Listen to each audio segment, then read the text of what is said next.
Assalamualaikum warahmatullahi wabarakatuh. Kembali lagi di channel Nabla Education.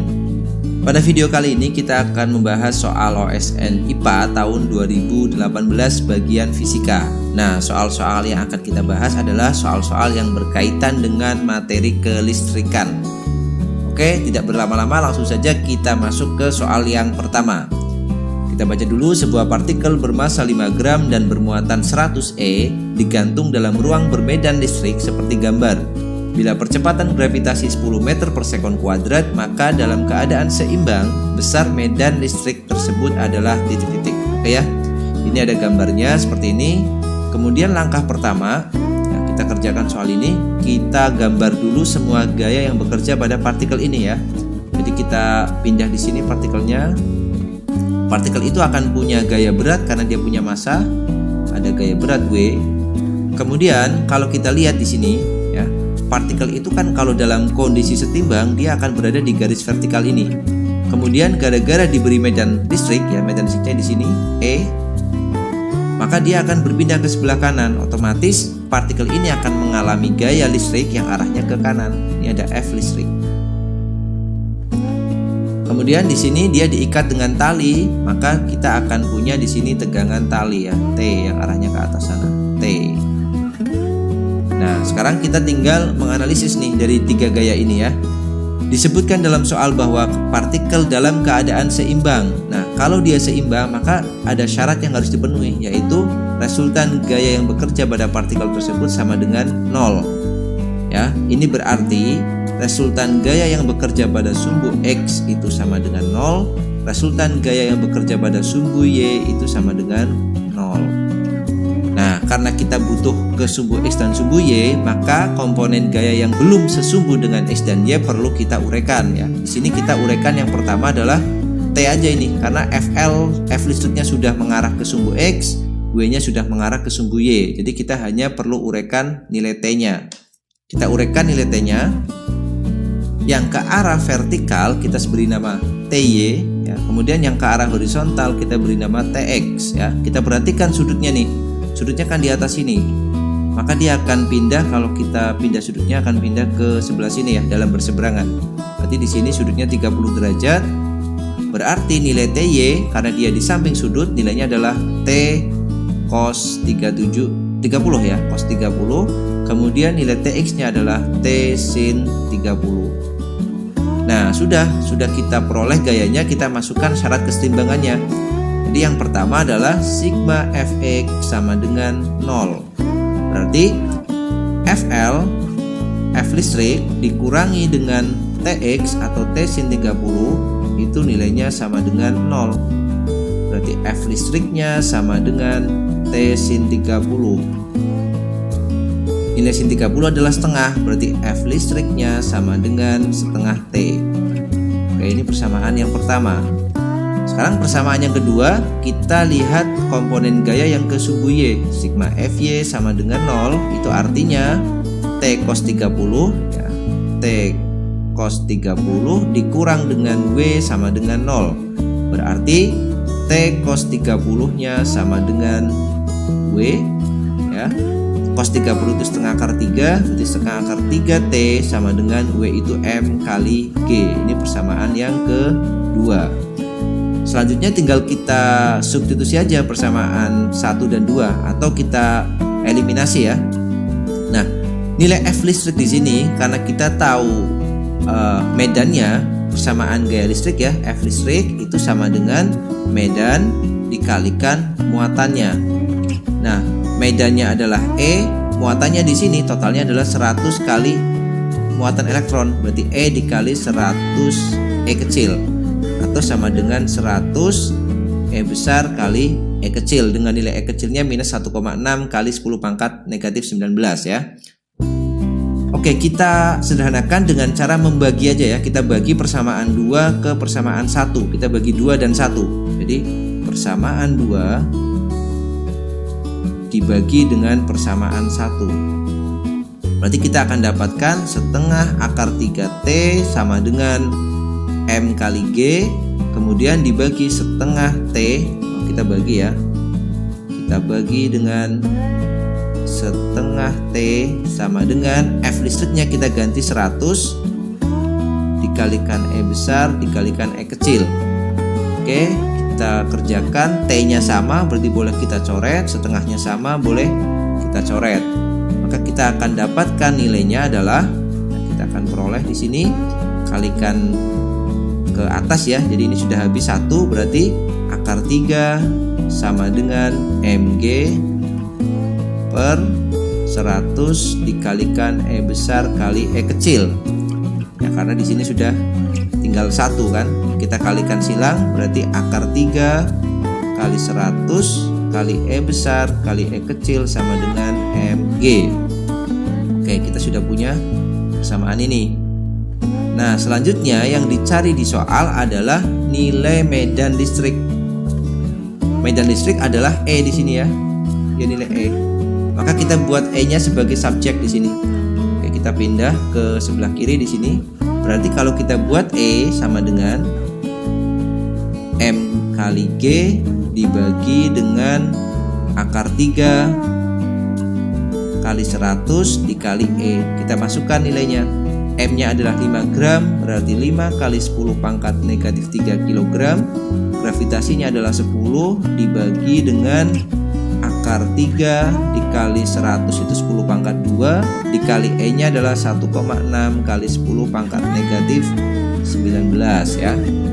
Berarti nilai E sama dengan, kita sederhanakan dulu 10-nya ya, yang atas berarti 10 pangkat negatif 3 dikali 10, maka yang atas 10-nya pangkat negatif 2. Kemudian yang bawah 10 pangkat 2, 10 pangkat negatif 19, berarti di sini 10 pangkat negatif 17. Maka kalau kita sederhanakan 10 pangkat negatif 2 dibagi 10 pangkat negatif 17 jadi 10 pangkat negatif 2 minus negatif 17 jadi plus 17, maka 10 pangkat 15 ya. Berarti yang atas pengalinya 10-nya adalah kali 10 pangkat 15. Sekarang kita tinggal hitung angkanya ya, ini 5 dibagi 1,6 dikali akar 3. Nah, kalau kita perhatikan di jawaban itu kan semuanya akar 3-nya pada pembilang di sini, nggak ada yang di bawah atau di penyebut. Maka persamaan ini kita rasionalkan ya. Kita tulis dulu di sini 5 dikali dibagi 1,6 kali akar 3, kita rasionalkan dikali akar 3 dibagi akar 3. Maka sama dengan 5 akar 3 kali 10 pangkat negatif positif ya, 10 pangkat positif 15 dibagi dengan 1,6 dikali akar 3 kali akar 3. 1,6 dikali akar 3 kali akar 3 berarti 1,6 kali 3 kan 4,8 ya. Selanjutnya tinggal kita hitung aja ini, yang 5 dibagi 4,8. Kita akan dapatkan jawabannya adalah 5 dibagi 4,8, nilainya adalah 1,04 ya. Jadi 1,04, akar 3-nya tetap akar 3 kali 10 pangkat 15 Newton per kolom. Nah, maka jawabannya adalah yang B gitu ya. Nah, jadi ini soal kelistrikan yang ada di SOASN tahun 2018. Kita lanjutkan ke soal berikutnya. Soalnya adalah ini, medan listrik yang ditimbulkan oleh silinder yang sangat panjang dan bermuatan listrik yang tersebar serba sama titik-titik ya. Itu ada option A, B, C, D. Nanti kita akan pilih jawaban yang paling tepat gitu ya. Oke. Jadi yang perlu diketahui di sini adalah kalau kita punya medan listrik, maka kalau muatannya dia positif, maka medan listrik tersebut akan mengarah keluar dari muatan tersebut ya, menyebar merata. Kalau muatannya homogen, dia akan menyebar merata, arahnya keluar dari muatan. Nah, seperti ini medan listriknya keluar. Sedangkan kalau muatannya itu negatif, maka medan listriknya akan masuk menuju muatan tersebut. Jadi arah medan listrik ini tentu saja dipengaruhi oleh jenis muatannya. Berarti kalau kita lihat besar arahnya tergantung pada besar muatan. Nah, ini kan salah kan? Terus besarnya bergantung pada jenis muatan. Oke, kita masih simpan dulu. besar dan arahnya bergantung pada besar dan jenis muatan, besar dan arahnya tidak bergantung. Nah, ini juga salah. Maka yang pasti salah adalah jawaban A dan jawaban D. Kita tinggal analisis yang B dan C. Oke, sekarang bendanya adalah silinder yang sangat panjang. Oke, jadi kita gambarkan dulu silindernya. Misalkan dia bermuatan positif gitu ya, seperti ini gambarnya ya. Nah, misalkan silindernya kita beri muatan positif misalkan. Negatif juga boleh ya, dia positif. Maka yang terjadi adalah medan listrik yang timbul akibat silinder bermuatan ini arahnya dia keluar dari silinder secara radial semestinya ya. Ini gambarnya karena 2 dimensi, kita gambar seperti ini. Harusnya radial, keluar dari segala sisi gitu. Nah, berarti otomatis besarnya medan listrik persamaannya adalah ini kan, E sama dengan K dibagi Q per R kuadrat. Maka E itu bergantung pada Q, bergantung pada besar muatan. Jadi besarnya bergantung pada jenis muatan, betul ini. Tapi arahnya kita lihat juga, kalau positif dia keluar, kalau negatif dia masuk. Maka selain bergantung pada jenis muatan, arahnya juga bergantung pada jenis muatan. Ya, maka jawaban yang paling sesuai adalah yang C, besar dan arahnya bergantung pada jenis muatan. Oke, gitu ya. Jadi kita lanjut ke soal kelistrikan yang berikutnya. Oke, ini soal berikutnya ya. Sebuah rangkaian listrik searah terdiri dari 4 buah lampu L1, L2, L3 dan L4 dan hambatan variabel Rx dan sumber gaya gerak listrik searah. Besar hambatan lampu L1 dan L3 adalah R ya. Di sini L1-nya berarti punya hambatan R. L3-nya juga punya hambatan R ya, sudah ada di sini kan. Kemudian hambatan L4 adalah 3R, L4-nya 3R nih di sini. Dan hambatan L2-nya adalah 2R. Hitunglah nilai hambatan Rx agar lampu L3 tidak menyala. Nah, ini soal tentang listrik dinamis ya, lebih tepatnya di sini kita gunakan prinsip jembatan Wheatstone ya. Jembatan Wheatstone. Ini ada di soal uraian ya. Oke, di sini diketahui bahwa L3-nya tidak menyala. Akibatnya atau penyebabnya adalah misalkan kita beri ujung-ujung AB di sini, pada AB itu tidak mengalir arus listrik atau tegangan di A itu sama dengan tegangan di B. Nah, karena tegangan di A sama dengan tegangan di B dengan menggunakan prinsip jembatan Wheatstone, maka kita akan bisa hitung nilai dari Rx-nya dengan seperti ini.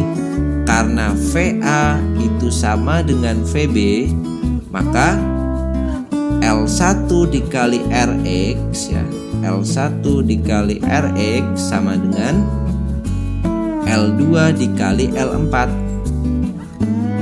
Nah, dari mana dapatnya ini? Nah, teman-teman bisa lihat video saya yang membahas tentang jembatan Wheatstone. Nanti linknya saya kasihkan di deskripsi ya. Jadi kita akan dapatkan kalau VA-nya sama dengan VB, maka berlaku ini. Nah, kita masukkan nih, L1-nya adalah R, kemudian Rx-nya kita cari, L2-nya adalah 2R, R4-nya adalah 3R. Ya, berarti R-nya boleh kita coret 1, maka Rx-nya harus bernilai 6R ya. Jadi supaya lampu L3 tidak menyala, maka Rx-nya harus punya nilai 6R. Nah, itu jawaban yang A. Oke, kita lihat yang B. Jika lampu L3 tidak menyala, ya berarti masih memenuhi prinsip ini. Daya pada lampu L1 adalah P, hitunglah daya pada lampu-lampu lainnya. Oke. Lampu L3-nya kan nggak menyala, maka kita bisa sederhanakan rangkaiannya seperti berikut ini ya. Kita gambarkan dalam bentuk yang lebih sederhana. Nah, kita bisa buat rangkaiannya seperti ini. Di sini itu R, ya, L1, di sini 2R, kemudian L4-nya itu 3R, dan Rx-nya itu 6R kan. Nah, kita misalkan rangkaian ini dipasang pada tegangan V misalkan ya. Kita pasang pada tegangan V. Maka dari sini kita bisa hitung nilai arus totalnya ya. Kita bisa buat hambatan atas ini kan seri nih. Yang ini kan seri. Yang bawah juga seri. Maka kita bisa buat yang atas berarti jadi, kalau seri kan dijumlahkan, R tambah 2R berarti 3R. Kemudian yang bawah 3R ditambah 6R, maka dia akan jadi 9R. Berarti kita bisa punya hambatan totalnya. Kita nyari R total. Kita paralel yang 3R dengan 9R ya. 3R kita paralel dengan 9R. Maka akan dapat 1/R sama dengan 1/3 ditambah 1/9 ya. R-nya masih ada, kita tidak usah tulis dulu.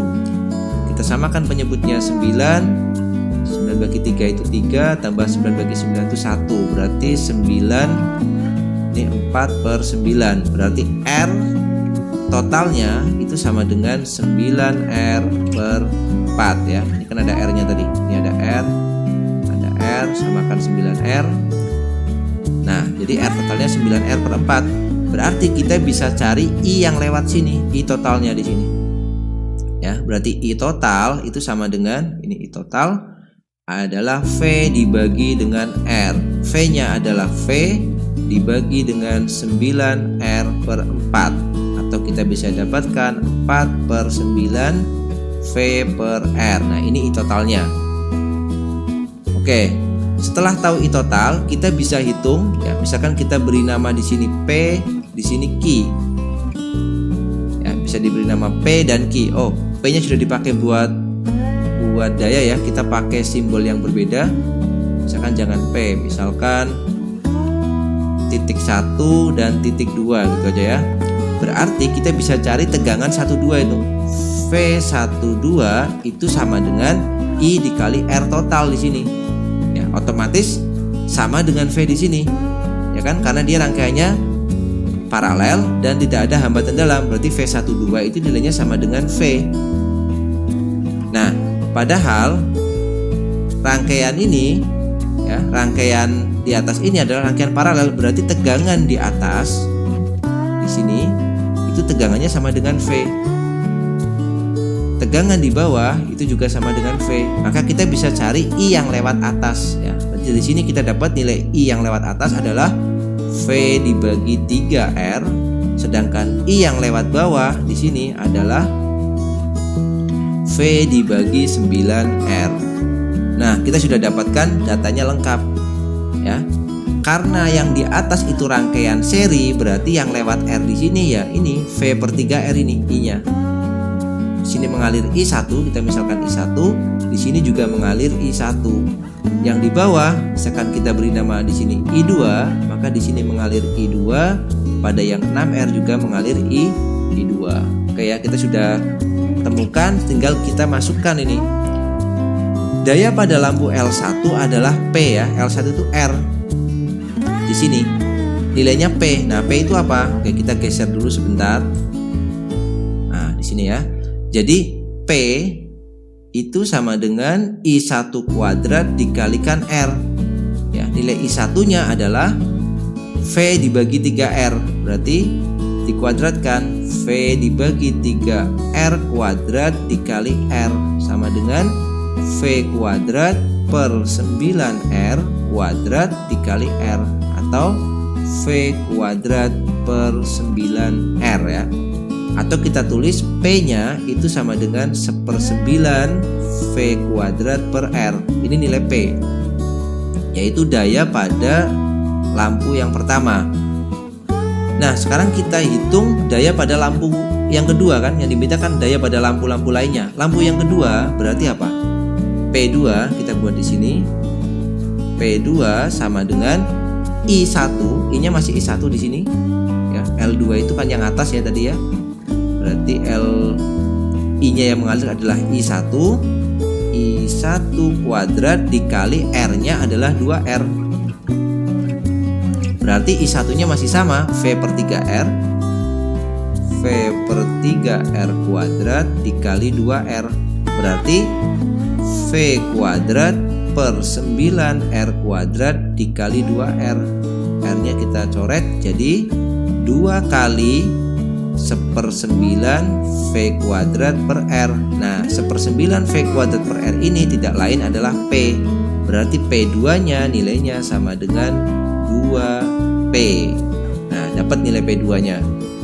Sekarang P3 ya, dengan cara yang sama kita bisa peroleh nih P3 itu yang ada pada P3, bukan P3 ya. P3 kan tadi kan nggak menyala di sini. P4 ya.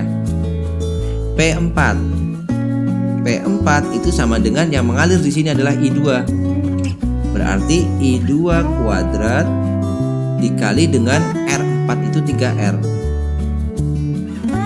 I2 nya adalah V per 9R ya. I2 nya V per 9R, berarti V dibagi 9R kuadrat dikali 3R. Berarti V kuadrat per 9 kuadrat dikali R kuadrat dikali 3R. Nah ini kan R nya kita coret. Nah karena kita perlu 1/9 V kuadrat per R biar bisa dinyatakan dalam P, maka kita tulis seperti ini ya. V kuadrat per 9-nya kita ambil 1 karena ini kuadrat 9R. Sisanya di sini kan tinggal 3/9. Nah 1/9 V kuadrat per R ini adalah P. 3/9 itu kan 1/3. Berarti di sini P4-nya adalah 1/3 P. Kita dapat nilai P4-nya. Nah, yang terakhir kita mencari P yang pada Rx ya. Kita geser dulu. Di sini kita nyari Px ya. P yang pada Rx berarti I kuadrat, I2 kuadrat dikalikan Rx-nya adalah 6R.